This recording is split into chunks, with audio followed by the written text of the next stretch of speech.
Bienvenue à tous dans ce point de l'actualité sur TOTV Africa. L'Organisation des Nations Unies a exprimé ses inquiétudes concernant le retrait officiel du Mali, du Burkina Faso et du Niger de la CEDEAO. Ces préoccupations ont été formulées par Leonardo Santos Simao, représentant spécial du secrétaire général pour l'Afrique de l'Ouest et le Sahel, lors de la 17e réunion du comité de pilotage de la stratégie intégrée des Nations Unies pour le Sahel qui s'est tenue à Dakar au Sénégal.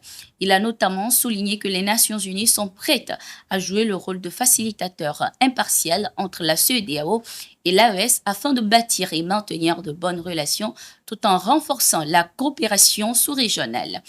Les Nations Unies sont particulièrement bien placées pour faciliter les échanges entre les pays de l'AES et la CEDEAO dans le but d'harmoniser les efforts de prévenir la fragmentation et de sauvegarder les acquis de l'intégration régionale dans l'intérêt des populations de la sous-région.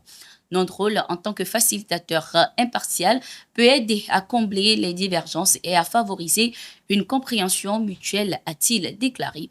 Il convient de rappeler que les pays de l'AES ne font plus partie officiellement de la CEDEAO depuis le 29 janvier 2025.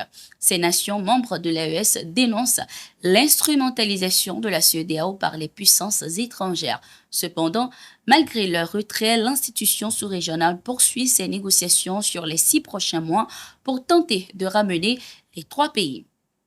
Toujours suite au retrait du Mali, du Burkina Faso et du Niger, la Communauté économique des États de l'Afrique de l'Ouest, CEDEAO, a procédé au licenciement de ses fonctionnaires originaires de ces pays. Ces derniers ont reçu leur lettre de fin de contrat, marquant ainsi la fin de leur mission au sein de l'organisation.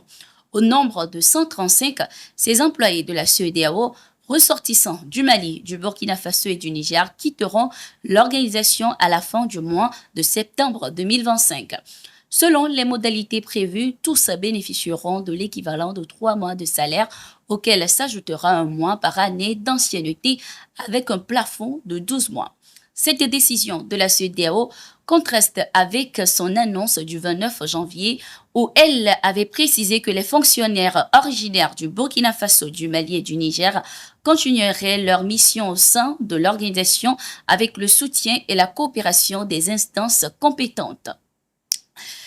Le Mali et le Sénégal souhaitent renforcer leur coopération en matière de défense. Ce sujet a été au cœur des échanges entre le ministre malien de la Défense et des anciens combattants, le général de corps d'armée Sadio Camara et son homologue, le ministre des Forces armées sénégalaises Biram Diop, lors de la visite de ce dernier au Mali le 6 février 2025.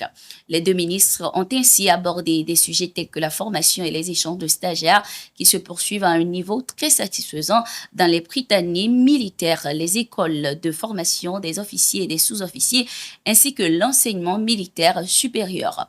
Pour le ministre des Forces armées sénégalaises, il est essentiel d'approfondir la coopération militaire transfrontalière afin de mieux répondre aux défis sécuritaires auxquels les deux pays sont confrontés.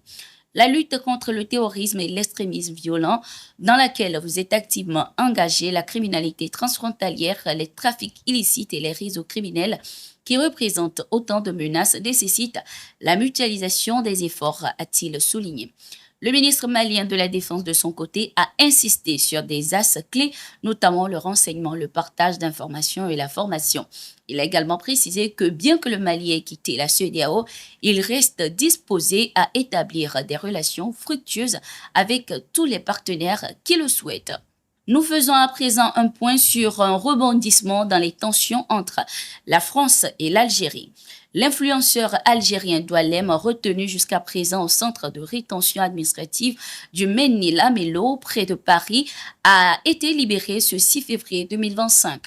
La justice française a annulé l'obligation de quitter le territoire français qui lui avait été imposée. Le ministère a joué son va-tout et a perdu. Nous dénonçons une rétention illégale depuis le 29 janvier et saluons une décision logique qui y met un terme, ont déclaré les avocats de l'influenceur. Rappelons que cet influenceur algérien avait été interpellé en janvier 2025 et accusé par Paris d'avoir tenu des propos incitant à la violence contre un opposant au régime algérien. Après avoir été expulsé du territoire français, il avait été immédiatement renvoyé le même soir à Paris par les autorités algériennes. Cette situation a exacerbé les tensions entre la France et l'Algérie, déjà marquées par la détention à Alger de l'écrivain franco-algérien Boualem Sansal. C'est tout pour cette édition. Merci d'être resté avec nous. À tout de suite pour une nouvelle édition.